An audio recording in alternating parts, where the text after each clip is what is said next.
Hello नमस्कार दोस्तों। Welcome back my YouTube channel law with Ronit. दोस्तों आप सभी का हमारे इस यूट्यूब चैनल पे स्वागत है। साथियों एक नए वीडियो और एक नए अपडेट के साथ आ रहे हैं जो कि Uttarakhand state judiciary main examination से रिलेटेड होगा।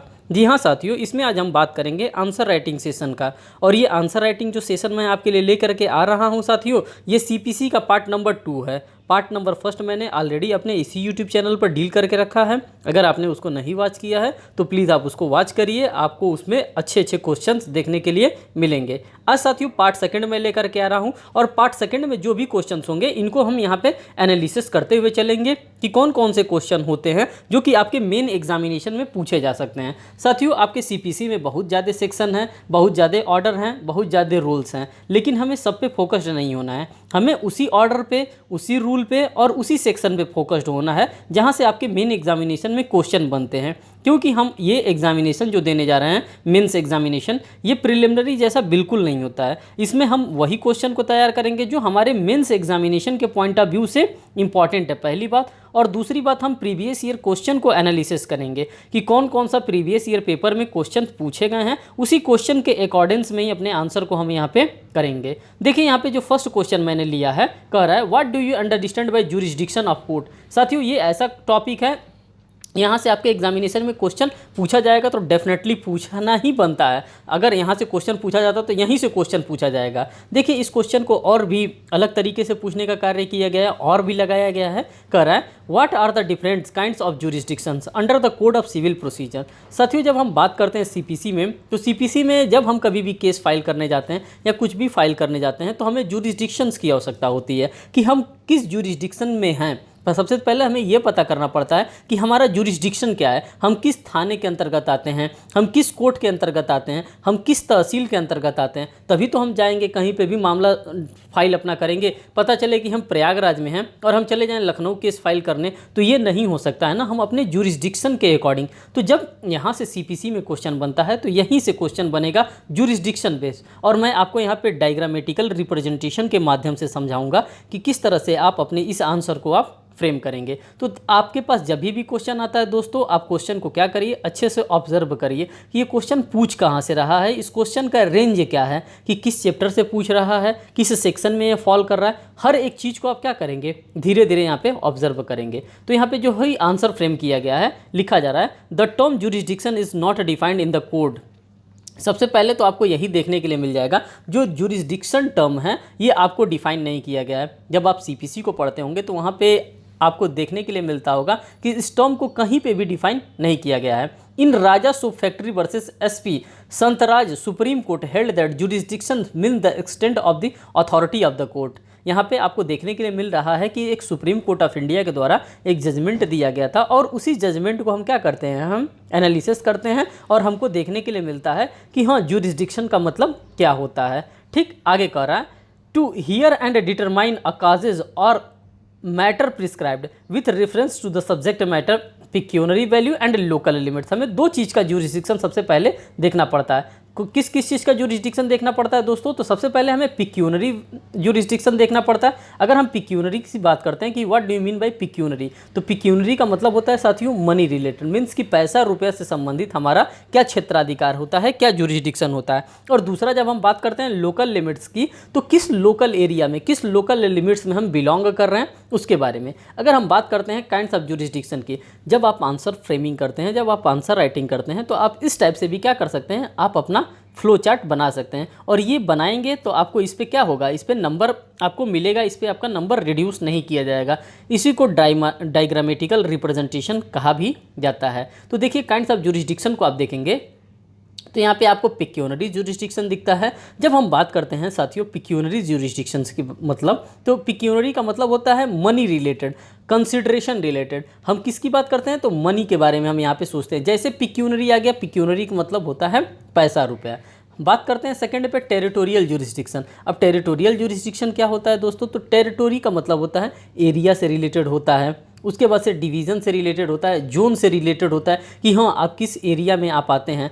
किस डिवीज़न में आप आते हैं, किस जुरिस्डिक्शन में, किस जोन में आप आते हैं। जैसे कि हमारा कमिश्नरेट होता है, हम किस कमिश्नरेट में हम आते हैं, हमारा ज़िला क्या है, ये सारी चीज़ों को हम लोग क्या कहते हैं, इसी को टेरिटोरियल जुरिस्डिक्शंस के नाम से जानते हैं। और एक होता है साथियों हमारा सब्जेक्ट मैटर जुरिस्डिक्शन। अब ये किस चिड़िया का नाम है, subject matter jurisdiction. Subject matter का मतलब होता है कि जैसे हम लोग लॉ लेते हैं, सब्सटेंटिव लॉ को ले लेते हैं, जैसे लॉ सब्सटेंटिव लॉ को ले लेते हैं, कॉन्ट्रैक्ट लॉ को ले लेते हैं, टीपीए को ले सकते हैं, एक्सेट्रा। ये क्या होता है, सब्जेक्ट मैटर जुरिस्डिक्शन होता है कि हम किस सब्जेक्ट के अकॉर्डिंग कौन से जुरिस्डिक्शन को क्या कर रहे हैं, अप्लाई कर रहे हैं, कौन से जुरिस्डिक्शन को फॉलो कर रहे हैं। तो साथियों आप एक एक चीज़ को यहाँ पे क्या करते हुए चल रहे हैं, एक एक चीज़ को आप ऑब्जर्व करते हुए चल रहे हैं, और इस तरह से आप क्या करेंगे, आप एक बेहतर आंसर राइटिंग कर सकते हैं। साथियों ये जो मैं आंसर राइटिंग करा रहा हूँ आपके मेन एग्जामिनेशन के पॉइंट ऑफ व्यू से रेलिवेंसी को देखते हुए ही करा रहा हूँ, क्योंकि ये क्वेश्चन बार बार आपके प्रीवियस ईयर एग्जामिनेशन में बने हैं। देखिए अगर हम बात करते हैं, डिटेल एनालिसिस करते हैं पिक्यूनरी जुरिस्डिक्शंस के बारे में, तो क्या होता है पिक्यूनरी जुरिस्डिक्शन, हमको किस सेक्शन के अंतर्गत हमको ये प्रोवाइड किया गया है। तो सबसे पहले हम ये बताएंगे आपको कि सेक्शन 6 ऑफ द कोड, सबसे तो पहले आपको ये पता चल गया कि सेक्शन नंबर 6 के अंतर्गत ही हमको पिक्यूनरी जुरिस्डिक्शन देखने के लिए मिल रहा है। कह रहा है section 6 of the codes provide that the court will have jurisdiction only over the suits, कहाँ पे होता है, only over the suit, amount or value of the subject matter of which does not exceed pecuniary limits of it jurisdiction. जो pecuniary jurisdiction होता है हमारा, उसमें बता दिया जाता है कि इस रेशियो, जैसे कि 4 लाख से लेकर के, मीन्स कि 4 लाख से लेकर के और 8 लाख के बीच का आप क्या कर सकते हैं मामला, 4 to 8 लाख का जो मामला होता है, 8 लाख का मामला आप इस कोर्ट में क्या कर सकते हैं, आप फाइल कर सकते हैं। तो ये कौन सा मामला हो गया, इसी को हम लोग पिक्यूनरी जुरिस्डिक्शंस के मामले के रूप में हम लोग जानते हैं। वहाँ पे एक मनी के रूप में दे देता है कि इस पैसे से लेकर के इस पैसे के बीच का आपका मैटर है, तो आप इस जुरिस्डिक्शन में क्या कर सकते हैं, अपने सूट को इंस्टीट्यूट कर सकते हैं। Some court have unlikely pecuniary jurisdiction. Section 15 को भी हम यहाँ पे ऑब्जर्व करते हैं, क्योंकि ये भी पिक्यूनरी जुरिस्डिक्शन से ही डील करता है। कह रहा है कि section 15 of the code provide that every suit shall be instituted in the court of lowest grade competent to try it. कोई भी हम लोग केस अगर इंस्टीट्यूट करते हैं, किसके लिए, जुरिस्डिक्शन को देखते हुए, पिक्यूनरी जुरिस्डिक्शन को देखते हुए, तो हम सेक्शन नंबर 15 हमको बताता है कि हमको कभी भी केस इंस्टीट्यूट करना चाहिए तो लोवेस्ट ग्रेड के कोर्ट में हमको क्या करना चाहिए, अपने सूट को इंस्टीट्यूट करना चाहिए। पहली बात आपको समझ में आ गई पिक्यूनरी जुरिस्डिक्शन के बारे में। अब हम यहाँ पे ऑब्जर्व करेंगे टेरिटोरियल जुरिस्डिक्शन। अब what do you mean by territorial jurisdiction, इसके अंतर्गत क्या क्या आते हैं, ये क्या चीज़ होता है, अब इसके बारे में हम देखते हैं, और कौन सा ये सेक्शंस डील करता है टेरिटोरियल जुरिस्डिक्शन, इसको भी हम ऑब्जर्व करेंगे। कह रहा है every court has a central local limits outside of which it can not exercise the jurisdiction. सबका अपना क्या क्या होता है, अपना सबका लोकल लिमिट्स होता है, और लोकल लिमिट्स में लोग रह करके क्या करते हैं, अपने पावर को एक्सरसाइज करते हैं। This limit are fixed by the statute. ये लिमिट जो होता है ये हमारे और आपके द्वारा फिक्स नहीं किया जाता है, ये स्टैट्यू, ये संविधान के द्वारा, ये हमारे जो लॉ मेकिंग पावर जिनके पास होती हैं, ये उनके द्वारा ये लिमिट सेट करके रखा जाता है कि इस एरिया को इस एरिया के नाम से जाना जाएगा, ये इस एरिया का ये लोकल लिमिट्स होगा, यहाँ तक इसका सीमा होगा। तो ये हमारे द्वारा नहीं तय किया जाता है, ये किसके द्वारा किया जाता है, ये एग्जीक्यूटेंट्स के द्वारा तय किया जाता है। आगे कर रहे हैं, for example high court has a territorial jurisdiction for the whole territory. जैसे कि हाई कोर्ट के पास क्या होता है, अगर मैं मान लीजिए कि मैं प्रयागराज में हूँ, तो प्रयागराज में अगर हम हाई कोर्ट की बात करते हैं तो पूरे उत्तर प्रदेश का हाई कोर्ट कौन है, तो पूरे उत्तर प्रदेश का अगर हम हाई कोर्ट की बात करते हैं तो ये इसका जुरिस्डिक्शन हो जाएगा। पूरे उत्तर प्रदेश का हाई कोर्ट हमारा इलाहाबाद हाई कोर्ट है, तो ये क्या हो गया, इसका होल टेरिटरी में इसका जुरिस्डिक्शन है। देखिए आगे कर रहा है state supreme court has a jurisdiction through out the territory of India. और आप लोगों को सबको पता है कि सुप्रीम कोर्ट किसका कोर्ट है, तो सुप्रीम कोर्ट जो होता है वो पूरे भारत का कोर्ट होता है। भारत में किसी भी मामले को अगर सुनना है, अगर किसी भी मामले को आपको चैलेंज करना है, तो आप कहाँ सबसे पहले चैलेंज करेंगे, तो आप अपने लोकल लिमिट्स में करेंगे, फिर उसके बाद से अपील करेंगे, फिर हाई कोर्ट में आएंगे, फिर उसके बाद से अगर हाई कोर्ट से भी आप संतुष्ट नहीं होते हैं तो किसके पास चैलेंज के लिए लेके जाएंगे, और चैलेंजिंग अथॉरिटी आपकी क्या होगी एट द टाइम, तो आपका सुप्रीम कोर्ट ऑफ इंडिया होगा। और ये सेक्शन नंबर 16 से लेकर के 20 डील करता है किससे, टेरिटोरियल जुरिस्डिक्शन से। आपको एज सिंपल एज दैट अपने आंसर को इसी तरह से सजा के रख लिखना है। सजाने का मतलब कि जो चीज़ की डिमांड की जा रही है क्वेश्चंस में, उसी चीज़ को हमको यहाँ पे इनकॉर्पोरेटेड करते हुए एक एक चीज़ को बताते हुए चलना है। नेक्स्ट की हम बात करते हैं सब्जेक्ट मैटर ज्यूरिसडिक्शंस की, कि what do you mean by subject matter jurisdiction. Subject matter jurisdiction हम किसको कहते हैं? तो कह रहा है it means different types of suits. ये क्या होता है दोस्तों? तो ये डिफरेंट काइंड्स ऑफ सूट्स होता है। Subject matter which a court is competent to decide. अब इसको किसके द्वारा डिसाइड किया जाता है साथियों? तो ये कोर्ट के द्वारा डिसाइड किया जाता है। Certain court can decided only a particular subject matter. जो सर्टेन कुछ कोर्ट्स होते हैं जो सिर्फ और सिर्फ पार्टिकुलर मैटर्स को क्या करते हैं? डील करते हैं। अगर हम एग्जाम्पल की बात करते हैं तो कुछ कोर्ट होते हैं जो सिर्फ और सिर्फ इंसॉल्वेंसी की मामला को डील करते हैं। कुछ कोर्ट ऐसे होते हैं जो कि इंसॉल्वेंसी, फैमिली रिलेटेड मामले को क्या करते हैं? डील करते हैं। तो इसको कहा जाता है सब्जेक्ट मैटर ज्यूरिसडिक्शन। अगर कभी भी आप कोर्ट ऑफ लॉ में जाते होंगे तो आपको अगर फैमिली मैटर का मामला देखना होता होगा तो आप कहाँ जाते होंगे? कहते होंगे कि हमको फैमिली कोर्ट में जाना है। किस लिए फैमिली कोर्ट में जाना है? आखिर में क्या कारण है कि आप कह रहे हैं कि मुझे फैमिली कोर्ट में ही जाना है? क्यों नहीं कह रहे हैं कि हमको इंसॉल्वेंसी कोर्ट में जाना है और इंसॉल्वेंसी कोर्ट में आप जा करके आप फैमिली मामले को देखेंगे? तो नहीं, सबका ज्यूरिसडिक्शन तय किया गया है कि किस ज्यूरिसडिक्शन में किस मैटर को डील किया जाएगा। जैसे अगर आप फैमिली मैटर में जाएंगे, फैमिली कोर्ट में जाएंगे तो वहाँ पे सिर्फ और सिर्फ फैमिली रिलेटेड डिस्प्यूट्स जो होते हैं वहाँ पे उसको सॉर्ट आउट किया जाता है। अगर आप इंसॉल्वेंसी के मामले को देख रहे हैं तो इंसॉल्वेंसी से रिलेटेड अगर जो कोई कोर्ट बना है तो उसमें सिर्फ और सिर्फ इंसॉल्वेंसी से रिलेटेड मामले इसको डील किया जाएगा। तो ये क्या होता है? ये सब्जेक्ट मैटर ज्यूरिसडिक्शन होता है। तो इसी के बारे में यहाँ पे बताया जा रहा है। अकॉर्डिंग टू सेक्शन 9, अब यहाँ पे रेफरेंस में दे भी दिया है कि section 9 civil court have jurisdiction to decide all suits of the civil nature unless they are expressly और इम्प्लाइडली बार्ड। जब तक उसको एक्सप्रेसली और इम्प्लाइडली बार्ड न किया गया होगा तब तक वो क्या करेगा? सभी मैटर्स को वो क्या करता है? देख सकता है। यहाँ पे एक केस लॉ भी इसके रेफरेंस में दिया हुआ है। इस केस लॉ को ऑब्जर्व करिए। कह रहा है in Supreme Court in Chiranjilal Shrilal Goenka versus Jasjit Singh and others observe that decree pass by the court without jurisdiction on the subject matter goes to the root of the matter such decree is null and non est. उसको क्या किया जा सकता है? उसको nullity किया जा सकता है। अगर विदाउट ज्यूरिसडिक्शन अगर किसी भी जजमेंट को पास कर दिया गया है तो उसको क्या किया जा सकता है? उसको नल किया जा सकता है, उसको वाइड किया जा सकता है, उसको शून्य घोषित किया जा सकता है। तो साथियों जो क्वेश्चन था, जो क्वेश्चन का डिमांड था, उसी क्वेश्चन के डिमांड को फुलफिल करने के लिए आपने आंसर यहाँ पे फ्रेम किया और इसी तरह से आपका एक अच्छा आंसर हो सकता है। अगर नेक्स्ट क्वेश्चन की हम बात करते हैं साथियों तो नेक्स्ट क्वेश्चन में यहाँ पे ऑब्जर्व करिए। कह रहा है कि what do you understand by suit of civil nature. अब सबसे तो पहले आपको ये बताना है कि जो सूट होता है किसका? सिविल नेचर का। ये होता क्या है? व्हेन में exclusion of civil court jurisdiction भी inferred.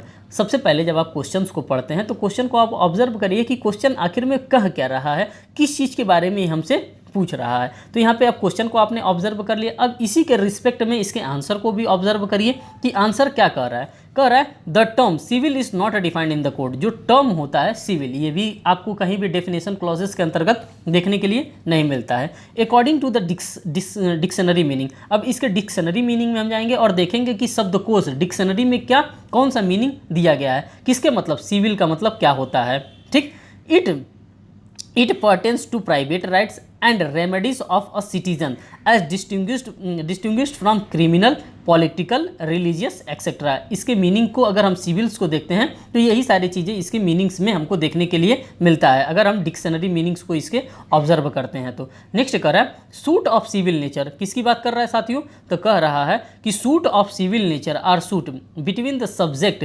Dealing with the civil rights. Suit जो सिविल मैटर्स का वो सूट होता है जो कि किससे डील करता है? सिर्फ और सिर्फ सिविल नेचर के मामलों से हमारा डील करता है। उस सूट को हम क्या कहते हैं? तो उसको हम लोग सिविल मैटर के नाम से जानते हैं। नेक्स्ट कह रहा है court has jurisdiction to try of civil nature unless the jurisdiction has been expressly और impliedly to be taken away.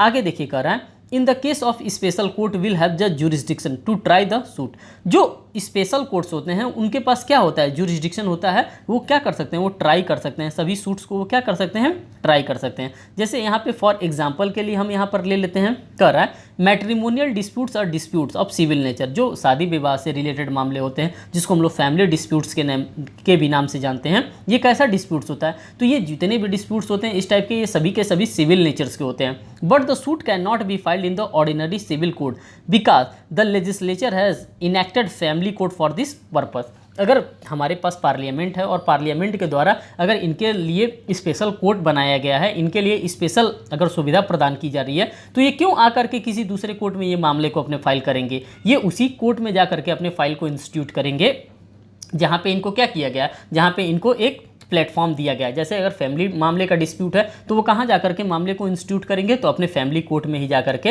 Institute करेंगे। अगर किसी प्रकार का एक्सप्रेसली बार्ड किया गया है तो इस एक्सप्रेसली बार्ड को हम यहाँ पर देखेंगे कि क्या बात कर रहा है स्पेशली बार्ड का। तो कह रहा है साथियों एक्सप्रेसली बार्ड में, suit is said to be expressly barred when it is barred by any enactment. अगर किसी भी इनेक्टमेंट, किसी भी लॉ, किसी भी प्रोविजंस के अकॉर्डिंग उसको क्या किया गया है, बार्ड किया गया। बार्ड का मतलब उसको रोक दिया गया है, मना कर दिया गया है। The time being in force, अगर उस समय के लिए उसको बार्ड कर दिया गया तो उसको मना हो जाएगा। It is open to the legislature to bar jurisdiction of the civil court with respect to the particular class of matter. आगे यहाँ पर देख लीजिए, आगे कर रहा है, दस matter falling within exclusive jurisdiction of industrial tribunal, income tax tribunal, motor accident tribunal expressly barred from the jurisdiction of the civil court। क्यों? इसलिए एक्सप्रेसली बार्ड किया गया है इन सभी मैटर्स को सिविल कोर्ट्स से, क्योंकि भाई आप जब देखते होंगे कि आपके लिए ट्रिब्यूनल बना करके रखा है, जब सरकार वहाँ पे भी पैसा इन्वेस्ट कर रही है तो क्यों आप बार बार सिविल कोर्ट्स में आप अपने मैटर को इंस्टीट्यूट करेंगे? आप वहीं पे इंस्टीट्यूट करिए ना जहाँ पे आपको एक फैसिलिटी प्रोवाइड की जा रही है। जैसे कि आपको यहाँ पे इंडस्ट्रियल ट्रिब्यूनल है, अगर इंडस्ट्री से रिलेटेड कोई मामला है तो आप कहाँ पर लेकर के जाएंगे? आप सिविल कोर्ट के बजाय आप कहाँ पर लेके जाइए अपने मैटर को? तो इंडस्ट्रियल ट्रिब्यूनल में लेके जाइए और आप अपने मामले को पहले वहाँ पे सॉर्ट आउट कराइए। अगर इनकम टैक्स से रिलेटेड अगर आपका मामला डील कर रहा है तो आप क्यों सिविल कोर्ट में भाग कर आएंगे? सर आप क्यों नहीं जा रहे हैं इनकम टैक्स ट्रिब्यूनल? आप क्यों नहीं जा रहे हैं? अगर सेंट्रल एडमिनिस्ट्रेटिव ट्रिब्यूनल से रिलेटेड कोई मामला है तो आप क्यों नहीं कैट भाग करके जा रहे हैं? अगर डेप्ट रिकवरी ट्रिब्यूनल से रिलेटेड कोई मामला है तो क्यों नहीं आप DRT जा रहे हैं? क्यों नहीं डेप्ट रिकवरी ट्रिब्यूनल जा रहे हैं? आप क्यों भाग करके आ रहे हैं सिविल कोर्ट? सिविल कोर्ट का टाइम आप बर्बाद कर रहे हैं, जब आपके लिए इस प्रकार की गाइडलाइन पहले से ही कोर्ट ने यहाँ पे जुरिस्डिक्शन आपके क्या कहते हैं लेजिस्लेचर ने अगर प्रोवाइड कर रखा है तो आप उसका क्या करेंगे? आप उसका फॉलो करेंगे। अब देखिए इम्प्लाइड बार के बारे में, आप देखिए अभी तो एक्सप्रेस बार को आपने देखा, अब इम्प्लाइड बार को देखिए। कह रहा a suit is said to be impliedly barred when it is barred by the general principles of law। अगर किसी जनरल प्रिंसिपल ऑफ लॉ के अकॉर्डिंग आपके सूट को बार कर दिया जाता है तब आप देखिए क्या कर रहा है। और on the ground of public policy when specific remedy is given on the statute it deprives the person from institute a civil suit। certain suit are also barred on the basis of the public policy। कुछ ऐसे suits होते हैं जिसको हम कैसे board कर सकते हैं? ये पब्लिक पॉलिसी को भी दिखा करके हम बार्ड कर सकते हैं। तो ये यहाँ पे इम्प्लाइडली बार आ गया। अब यहाँ पे इससे रिलेटेड एक केस लॉ आता है और इस केस लॉ को भी आपको क्या करना होता है? लिखना होता है अपने आंसर राइटिंग में। In the leading case, South Delhi Municipal Corporations versus Today Homes and Infrastructures Private Limited 2020 held that the court jurisdiction is barred by the necessary implications when right and liability is created by the statute and that statute provide machinery for enactment of such rights and where the statute gives finality to such order of the special tribunals the civil court jurisdiction must be held by the excluded if the adequate remedy to be civil courts would normally be doing a suit में। तो आपको एक यहाँ पे आपको case law भी मिल गया और इस केस लॉ के अकॉर्डिंग आपको अपने आंसर को यहाँ पे फ्रेम करना है। अब देखिए यहाँ पे जो इंपॉर्टेंट चीज़ है वो कह रहा है कि what is the suit of civil nature. किस सूट को हम लोग सिविल नेचर का सूट कहते हैं? तो ये आपके लिए एग्जामिनेशन के लिए रेलिवेंट होता है। Suit relating to right to property होता है, इसको हम किस नेचर का मानते हैं? ये सिविल नेचर का होता है। Suit for damages for civil wrong, ये सिविल नेचर का सूट होता है। Suit for breach of contract civil nature है। Suit relating to the right of ownership civil nature का है। Suit relating to partnership civil nature का ये मामला होता है। तो जितने भी सिविल नेचर के मामले थे सभी सिविल नेचर के मामले को मैंने आपको बताने का प्रयास किया। आगे देखिए दोस्तों, कह रहा है in the case of Dhulabai versus state of Madhya Pradesh. और ये केस अपने आप में इतना रेलिवेंट है, इतना रेलिवेंट है कि आपको इस केस को क्या करना होगा? लिखना ही होगा अगर आपके एग्जामिनेशन में यहाँ से क्वेश्चन आता है। कह रहा है in case of Dhulabai versus state of Madhya Pradesh Supreme Court held that every presumption shall be made in favour of jurisdiction of the court and the provision of the exclusion of jurisdiction must be strictly constructed. तो ये case आपको लिखना होगा। अगर हम बात करते हैं suit not of civil nature, कौन कौन से सूट होते हैं जो सिविल नेचर के नहीं होते हैं? तो यहाँ पे देखिए suit involving mainly caste question, ये सिविल नेचर के नहीं होते हैं। Suit against public policy, civil nature के नहीं होते हैं। Suit relating to the purely religions and ceremony, civil nature के नहीं होते हैं। Suit relating to the public question, political question, civil nature के नहीं होते हैं। नेक्स्ट क्वेश्चन को अगर ऑब्जर्व करना चाहते हैं तो देखिए यहाँ पे क्या आ रहा है, डिफाइन द टर्म, और ये भी आपके लिए बहुत ही इंपॉर्टेंट आ जाता है साथियों, क्योंकि यहाँ पे टर्म दे देता है और इस टर्म को आपको क्या करना पड़ता है, डिफाइन करने के लिए एग्जामिनेशन में एज यूजुअल आ जाता है। अब यहाँ पे कौन कौन से टर्म को लिया गया है, तो जो फर्स्ट टर्म लिया गया है, right to take out religion procession, इसके बारे में हम डिफाइन करेंगे। Right of pardanashin lady to observe, इसको हम लेंगे। राइट टू फ्रेंचाइजी, ये भी डिफाइन करने के लिए आता है। और right to worship in temple, ये भी आपको डिफाइन करने के लिए आपके एग्जामिनेशन में आता है। तो एक एक कर को हम यहाँ पे डिफाइन करते हुए चल रहे हैं। तो right to take out religion processions का मतलब क्या होता है, इसको जब आप ऑब्जर्व करेंगे और इससे रिलेटेड अगर डिफाइन करने के लिए आपके एग्जामिनेशन में आता है तो आप कैसे करेंगे। Persons having faith in religions are entitled to take religious procession through public state. The right is the religion's right, which is conferred and protected. A suit to enforce the right to take out religious procession is a suit of civil nature. इस suit को हम लोग क्या मानते हैं, तो जो religious procession type का सूट होता है उसको हम लोग सिविल नेचर के सूट के अंतर्गत रखते हैं, और यही इसका जिस्ट भी होता है। सेकेंड की अगर हम बात करते हैं साथियों, तो यहाँ पे देखिए, right to pardanashin lady to observe, यहाँ पे ले रहा है right to pardanashin women to observe. Purdah is the customary right, जो पार्डन होता है ये कस्टमरी राइट होता है। Relating to the privacy, hence a suit is enforce for the right to suit in the civil nature, और ये भी किस टाइप का नेचर का सूट होता है साथियों, तो ये भी सिविल नेचर का ही ये सूट होता है। नेक्स्ट हम देखते हैं राइट टू फ्रेंचाइजी। अब राइट टू फ्रेंचाइजी क्या होता है, कर है, right to franchise is the legal right conferred by the state to eligible voters. If a person is eligible to vote, he or she can file a suit to enforce such right. This suit is civil nature. ये और ये भी suit क्या होता है, ये भी suit जो होता है ये सिविल नेचर का सूट होता है। नेक्स्ट क्वेश्चन को हम ऑब्जर्व करते हैं साथियों, कर right to worship in temple, ये किस टाइप का सूट होता है, तो right to worship in temple is the religious right which is conferred and protected by the part 3 of the constitution as well.